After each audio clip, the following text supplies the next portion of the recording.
And welcome into In-Depth with Fox Carolina Sports. Hey there, I'm Aaron Cheslock. As we do each week, we catch up with local coaches and athletes and walk their path to their particular point in their career. And we've got a guy that I've been wanting to have on this show for months now. Finally joining us, the head coach of the Clemson Tigers, Coach Brad Brownell. Of course, first of all, thanks for giving us some time here, Coach. I know the season gets going on November 1st, and we're just over a year and a half since that COVID really impacted our lives. We'll touch on how it impacted your team last year in a sec, but what's the level of concern for you right now with the season just around the corner and the numbers fluctuating, it seems, every day? Well, certainly there's some concern. Thankfully, most of our guys have been vaccinated, and so that's a good thing. And hopefully, I think most college athletes have been vaccinated, so there's great chance that we'll, be able to play. Whether that's in full capacity with full arenas is yet to be determined. We're certainly crossing our fingers. There's nothing like coming out to Little John Coliseum packed on a game night and playing, and you just want your guys to have the complete college experience. And last year was very challenging for everyone, not just, players and student athletes, but everyone around the world. And, we're all hopeful and optimistic that this year will be even a little bit better. COVID impacted pretty much every team around the country. I was talking to head coach of the Gamecocks, Frank Martin, recently, and obviously his team is one that got impacted a ton. Your team, no exception. Cancellations, postponements early January this year, and 11-day layoff, and then 3 bad losses follow right after. We see the product on the floor on game days, but as succinctly and as pardon the pun, in depth as you'd like to go, what are some of the other things you've had to juggle just to get through a basketball season now that you've been through it? Well, it's a lot more challenging than people realize. Number one is these kids' experiences to play last year. Our guys were in individual hotel rooms. You kept them all separate. We really didn't interact with too many folks. It was basically, sit in your room and go to class, meet with your tutor online, come to practice for a little bit of interaction with people, and then go back to your dorm room or an apartment or hotel and be by yourself the rest of the night, to stay safe. Now, thankfully, this year with the vaccine, I think we'll be able to have a little bit more interaction, but we still have to be very cautious right now, and we don't have to test quite as frequently because we have so many people have been vaccinated. But it's just a real challenge. I think it's much more difficult than what people expect. We couldn't use our video rooms. We could barely use locker rooms last year. We had to meet in really big open spaces, watch video in open spaces, maintain our social distancing. There were a lot of challenges. We had 2 COVID incidents that, we had to quit for, take a break for, 11 days, 7 days, whatever it was, a couple different times. And when we did, the first time, frankly, we didn't handle it very well. I probably didn't coach our guys very well. I was even out for some of the practices and missed some days. And so we just weren't as prepared, and our team looked like it, a team that hadn't practiced as well and prepared as well. I think we handled it much better the second time because we'd been through it. We kind of knew a little bit better how to handle it, how to manage it, what to work on when we got back. And so we did a little bit better job the second time. But anytime you take a break, anytime there's stop and start, athletes and coaches, we're all creatures of habit. We like routine. We like to get in our zone. And last year was anything but that. Yeah, and I do think that when you look at the 2020 season from team by team, but generally in the game of basketball, I think it put an emphasis on how much team chemistry really does matter. And when you can't do things in practice the way that you guys are used to, you can see it on the basketball court on game days. And again, that's not just unique to your guys. I think that was evident all across the country. Again, hopefully a more normal season is in store, although we're certainly not out of the woods by any stretch. But on the floor, you lose a guy like Amir Sims, and you simply can't replace Amir Sims. But there are some familiar faces back: Alamir Dawes, Nick Honor, Hunter Tyson, Alex Hemingway, PJ Hall, Dorman product that we covered in high school as well, really started to come on towards the end of the year. As we creep closer to the season, What's the part of this group that you're most confident in as you guys really get going with workouts here? And what are the biggest question marks as you sit right now? Well, I think the experience at guard play, Nick Honor and Alamir Dawes, both started various points of the season. Both were good players. Hunter Tyson is a regular player and starter, part-time starter. I think those three guys certainly know what we're doing. Alex Henway, very comfortable. It's a big opportunity for PJ Hall. He got introduced to the level last year. He got a great opportunity to learn and play and be mentored by a tremendous player, all-conference player, and Amir Sims. But now he has the chance to become the full-time starter and a big-time player, and we think he will. He's done an unbelievable job this offseason. Physically, he's gained 10 or 12 pounds. He's in much better shape. He's just moving better, and he's playing much more confidently. So excited for him to get the opportunity. And then, we're going to need some new guys to step in and play well. We've got 2 grad transfers that we added. David Collins from South Florida is a proven wing, a guy who scored, close to 1,500 points in college.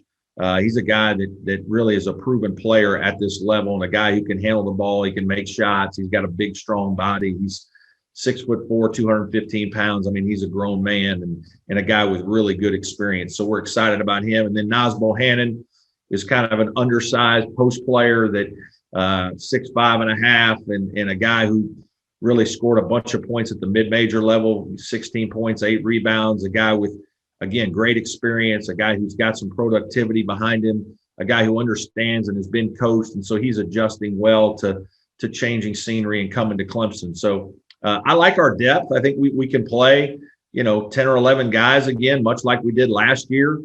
We need to stay healthy, especially in the front court. PJ is the one difference maker we probably have inside. We've got a couple of freshman post players that we like, but they're a little bit green right now, and so we need PJ to stay healthy. But I like our depth. I like our experience at guard, and excited to see what these guys look like this year. And certainly from the fan base, excitement is right up there as well, coming off an NCAA tournament season. We'll get to that in a minute, but the show is called In Depth. I want to touch on your backstory. We'll kind of roll through this kind of quickly here. You're an Evansville, Indiana native. You played high school ball with Calbert Chaney. That caught my eye as a Baltimore boy. I remember him from his time with the Bullets there. What kind of player were you in high school? I'm sure Mr. Chaney certainly helped you look pretty good there. Yeah, I was a cerebral player. Wasn't a great athlete. Could do a few things in terms of passing the ball, shoot it a little bit, but I had to try to beat you with my mind more than my athleticism.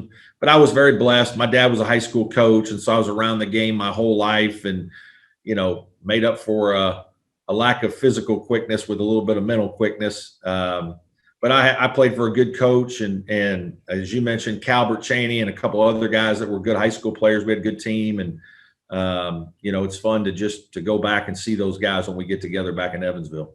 And you go on to play at the Division III level. So you play college basketball and 7th in school history in assists. I want to pronounce the university's name, but I want to say DePaul, but I know there's DePaul, so that's probably not correct. Go ahead and pronounce that for me. Yeah, it's DePaul with a W there at the end. We're not the Blue Demons. We're the Correct. Fighting Tigers of Greencastle, Indiana.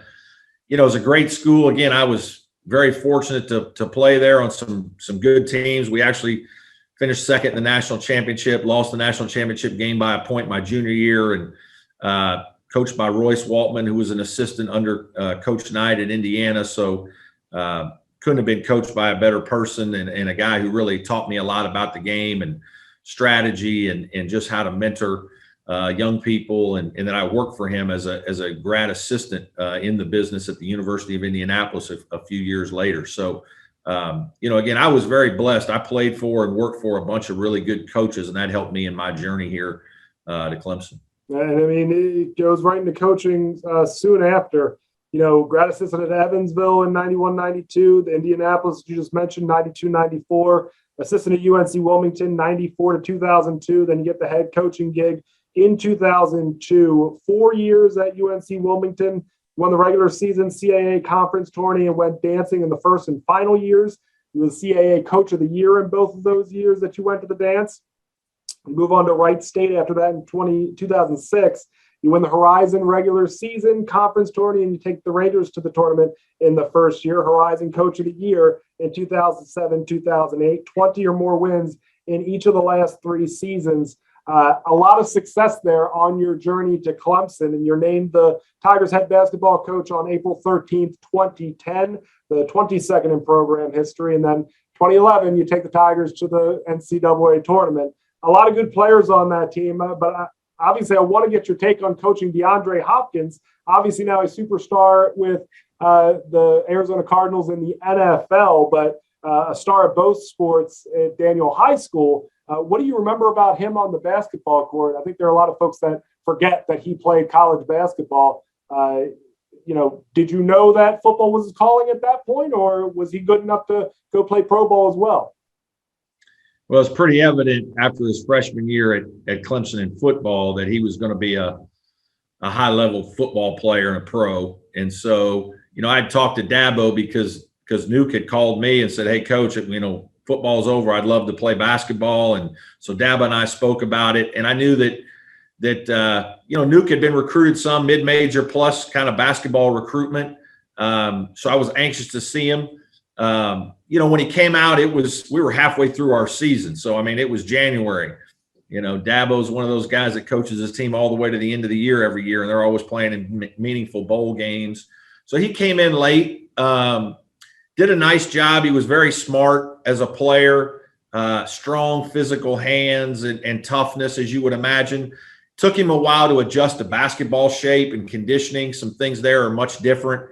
His shooting probably wasn't what it needed to be at our level to be a guy who could be a consistent player. But had he worked on his game and only been a basketball player, there's no question he could have played basketball and been a bigger contributor at Clemson. But after the season and after only playing a few minutes a game for us, Dabo and I talked again, and it was pretty evident that, hey, this guy needs to concentrate in the winter on becoming an NFL wide receiver. And thankfully all those things have worked out for him. He's had a great career, and we're obviously very proud of him. And it was a pleasure to coach him in the short time that I did. Yeah, it's just a credit to guys who play multiple sports can still make it at the next level. Soon after, guys like Andre Young, Tanner Smith, Milton Jennings, Devin Booker. And you see the next group step up: Rod Hall, KJ McDaniels, DeMarcus Harrison, Jordan Roper, Landry Noko, and Dante Grantham and Jerron Blossom game. Some of those teams that didn't quite make it to the NCAA tournament had big-time players who went on to play pro ball. And one of the years that stands out to me is the 13-14 team that went to the NIT semifinals in Madison Square Garden, which was a bucket list for me. So I thank you for that. But for you, all those teams kind of in the middle there to where we are now, you've had success, or I should say up until the 2018 team, which is where I'm going next. But yeah. The 2011 makes the tournament, 2018 makes the tournament. In between those years, all those stars that I just mentioned under your tutelage, what's the team that stands out most in that span? Well, there's not just one. The 2011 team was fun for me because when I took over the job, there are players you haven't recruited. You're trying to connect with them. And I really connected with DeMontez Stitt. He and I just quickly locked arms together, and I realized that he was kind of the heartbeat of the program at the time. And, he was just excited to have a senior year. And so to kind of get him and then to really help in the development of Jure Grant that first year and get him to be really a very good player in the ACC. His senior year was a lot of fun and really surprised a lot of people with that team and do better than we expected. That was a great year. The 13-14 team, that was my first recruiting class. Those guys were juniors that year, KJ and Rod Hall and a bunch of those guys. And we had a great team. We didn't have any seniors, I don't believe. And we went to the Final Four of the NIT. We just missed the NCAA tournament, had some tremendous games at home, sold out games against Belmont, Illinois, Georgia State. I think 3 games we won. That was a lot of fun. Probably the most disappointed I've ever been is when KJ then went pro the next year, because I really felt like that team coming back, we had the whole team back after that Final Four NIT team. And I really felt like that team was going to take us somewhere. I thought that team was going to take us on a great run. There was just great chemistry and camaraderie. You need an all-star special player. KJ was that. So that was a lot of fun. those early years, those two teams are the ones that stuck out for me the most. Jump to 2018, you got a new crop of superstars: Gabe DeVoe, Marquise Reed, Shelton Mitchell, of course, the three-headed monster in the backcourt, and then Eli Thomas down low. Sweet 16 run that year. You were picked to finish 13th in the ACC, which is laughable in hindsight. You finished tied for third. Sports Illustrated National Coach of the Year. That team, obviously, one of the more impressive wins in the tournament over Auburn. One of the more fun teams I've gotten the chance to cover. And then 2020, there's a lot of stuff to talk about, but the 2019-2020 season, you get the first win over UNC in Chapel Hill, and 3 days later, you knock off number 3 Duke, where you pass Cliff Ellis as the winningest basketball coach in Clemson history. That week, was that the most fun you ever had as a college basketball coach? It was one of the most fun. It was certainly to win in Chapel Hill was obviously historic, right? And I can't tell you the number of people, usually older folks, out on the IPTAY circuit that always pulled me aside. Coach, when are we going to beat Carolina in Chapel Hill? Am I going to live to see us beat Carolina in Chapel Hill? Coach, whatever you got to do, we got to beat Carolina. And there was a lot of pressure on our team. Every week you'd hear about that, the week of the game, and our players had to deal with it. And so to go there and get that done, kind of get that monkey off of Clemson's back, was very rewarding. But then to follow that up with the big win against Duke, just really proud of your players and kids for being able to stay focused and kind of build on that momentum. That was a lot of fun. I certainly would be remiss if I didn't talk about the Sweet 16 team. Those guys took us on an unbelievable journey. Dante Grantham was really the guy that led that team, and it's really unfortunate that he tore his ACL in the 19th game of that season. We were top 15 in the country and 16-3 at the time, had some humongous wins, but I was really proud of those kids because they were able to keep it together and still finish the season well, go on that historic run to the Sweet 16, play great basketball, and it would have been fun to know what we could have done if Dante had stayed healthy, but I'm just very thankful to that group. We had a lot of kids, a couple of kids transfer in. I think we had 4 transfers on that team, kids that really believed in us and had to pay their dues. That's back when you had to sit out a year and kind of work to get better and build camaraderie and chemistry. And that was just a great, fun team to be around every day. They were talented, but hardworking and smart and experienced. And I think that was the difference, is we had very positive experienced group of older players that showed it in their play.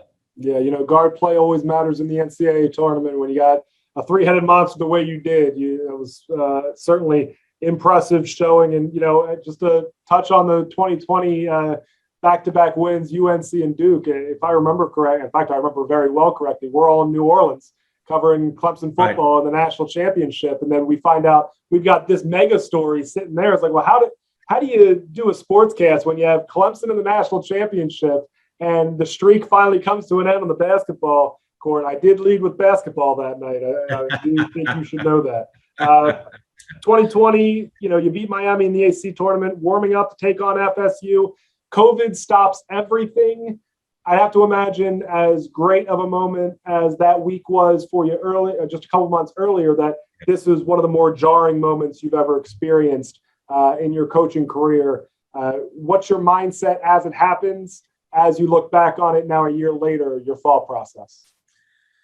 Well, I remember calling Graham Neff, our deputy AD, the morning of the game, and just like, hey, are we really playing this game with everything that's been going on and what happened with the NBA the night before? And I was kind of surprised that we were still, all systems were still go. It was a 12:30 tip, I think, and our team was playing well. We were really excited about the game. Our guys were pumped up. We'd beaten Miami in the first round, had Florida State, and felt like if we could beat them again, we might have a chance, maybe one more win, and we might make the NCAA tournament. And so, it was emotional because you never want your season to end the way it did. And I was in the middle of a pregame speech when Dan Radakovich, the AD, walked in and said, hey, Brad, I can tell you right now, we're not playing, I need you to come here and meet with Commissioner Swafford. And so we went through the whole ordeal, and that was difficult because you had to go in and tell your players, your seniors, that like, hey guys, that's it. Your careers are over. And that's never easy. There's always tears, and there was anger that day, frustration because people didn't know really what it was. It was still the beginning of COVID. It certainly proved to be the smart decision and a wise move, and everyone shortly thereafter, all leagues, quit. But it was a very difficult, challenging moment to be with young people in that time. What we know now is that, sports is special. And I'm really proud of last year's team. I hate that our fan base, that we didn't get to have full stands. We were lucky to have some. We had 1,800 at most games, and our team was great last year. We were 11-1. We overcame all the adversity of COVID and challenges of the season and all the different things.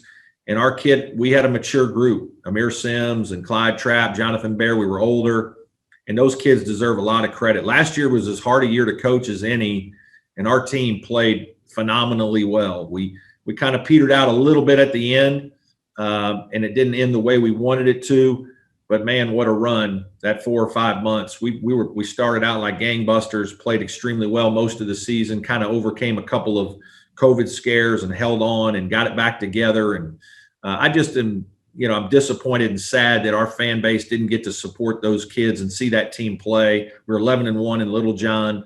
So there's a lot of great memories with last year. There's a little bit of frustration that it didn't get to be seen and experienced the way that you want your seniors to get to experience this, a year, especially their last year, but really a lot of pride, just that my staff and the administration and our players were able to handle all that was dealt to us last year, and we were able to perform at a high level.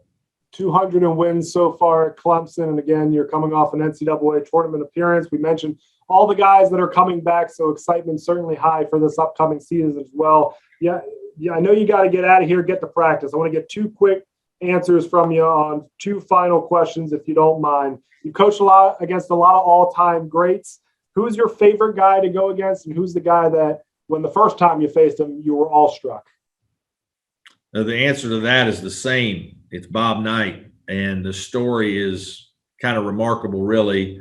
I'm obviously a kid who grew up in the heyday of Indiana basketball down in southern Indiana, in Evansville, Indiana. My dad's a high school coach, so he's going to all of Coach Knight's clinics like every other good high school coach. And obviously basketball is king there. And so we're growing up watching Indiana play and win national championships and do all these great things. And Coach Knight is kind of our idol as a coach. I've been, worked under a couple of Jim Cruz and Royce Waltman. Royce Waltman I played for, Jim Cruz I worked for. They're both big-time assistants of his.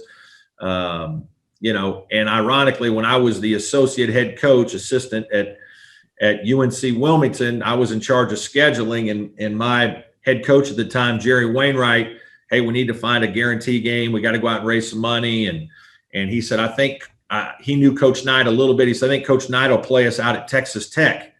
And so in Lubbock, and I'm like, really, Coach, we're going to go all the way out to Lubbock, Texas from Wilmington, North Carolina, just to play a guarantee game. But yeah, we're going to do that. Schedule the game. So I scheduled the game, and ironically, it's the opener the next season. Okay, it's the first game of the year. Well, Coach Wainwright, we have a great team at UNC Wilmington that year and go to the tournament for the second time. Coach Wainwright leaves and gets the job at the University of Richmond, and I get promoted to be the head coach. So I'm coaching my first game as the head coach is against Bob Knight, my, coaching idol out in Lubbock, Texas. And so that's when I was both a little bit awestruck, but also just very appreciative of that opportunity and thankful of that memory. And, I had parents, and I had a couple of my best friends growing up. They all flew to Lubbock, Texas to be there on that game. And Coach Knight was very gracious. He came into the locker room before the game and, said something to me. And then we played them in a very good game. They beat us.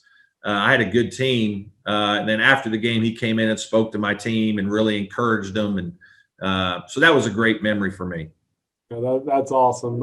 Final one, when you look at your resume and really all the college basketball coaches and understanding how important recruiting top players is, a lot of coaches are judged by the the big names that they're able to bring into their program. You've obviously had a lot of big names come through your program, but I always thought that maybe the best quality that a coach should put on his resume is the guy that they personally helped improve that much throughout their 4 years or 3 years or whatever time they were in the respective collegiate program. So I'm curious, for all the credit that you certainly get for all the guys that have come through your program, who's the guy that you think grew the most in the Clemson basketball program when, if you were going to say, here's where, even if you start here, you could end up here, that maybe you hang your hat on personally on your personal coaching resume there? That's a hard question, just because you hope that you're developing all of your guys and you're hoping that they all, reach their potential. And you certainly try to do a great job of working with them, on both the physical and mental part of the game, watching film with them to teach them the mental part of the game, working with them out on the court on their skill development and understanding, and certainly basketball IQ and all that goes with it. A big part of it is still on the player, right? How much time, energy, and effort that he puts in the game himself. I think the one that's that sticks out is probably KJ McDaniel, who was this tremendous athlete when we first got him, but was extremely raw as a player. I think he only played 9 or 10 minutes a game as a freshman, and most of his baskets were probably dunks at that time. By the time he's a junior, he's a first team all ACC guy and he's getting drafted into the NBA. And so that rapid acceleration obviously speaks to KJ's talent, right? His upside and talent ceiling was a lot higher than most, but then he did an unbelievable job in kind of that freshman to junior year of really working on his game, trying to hone his craft, doing a good job of trying to maximize what he had. But there's certainly a bunch of other guys that have done unbelievably well at improving and put their heart and soul into becoming the best player they can be. And we certainly, as a staff, we talk about a culture of work here, and player development's a big part of that. Being an Indiana guy and, that strong tie to Coach Knight there, I'm assuming your favorite sports movie of all time is Hoosiers. You're not allowed to say anything else? Yeah, I don't think I can say anything else. Hoosiers is a pretty good one, and certainly based on the team of Milan, Indiana, way back in the day with Bobby Plum. And you've always been a strong proponent of sharpshooting, and your teams, you always try to exemplify that as well. Some big-time shooters coming back on this year's roster. We mentioned a bunch of them, and a ton of talent. The excitement, the anticipation for Clemson basketball this year, very high, looking to, reach and eclipse the bar once again this year. And again, hopefully a more normal season for you guys and everyone that's playing college basketball here in the coming weeks. He is Brad Brownell, the head coach of the Clemson Tigers, who tip off in early November. Coach, thanks for the time. Best of luck to you this season, and I hope you get a little bit of rest before you guys tip off. Yeah, thanks so much. Really enjoyed being with you. All right. Thank you for joining us as well on In Depth with Fox Carolina Sports. Having another great episode for you next week. Have a great one, everybody.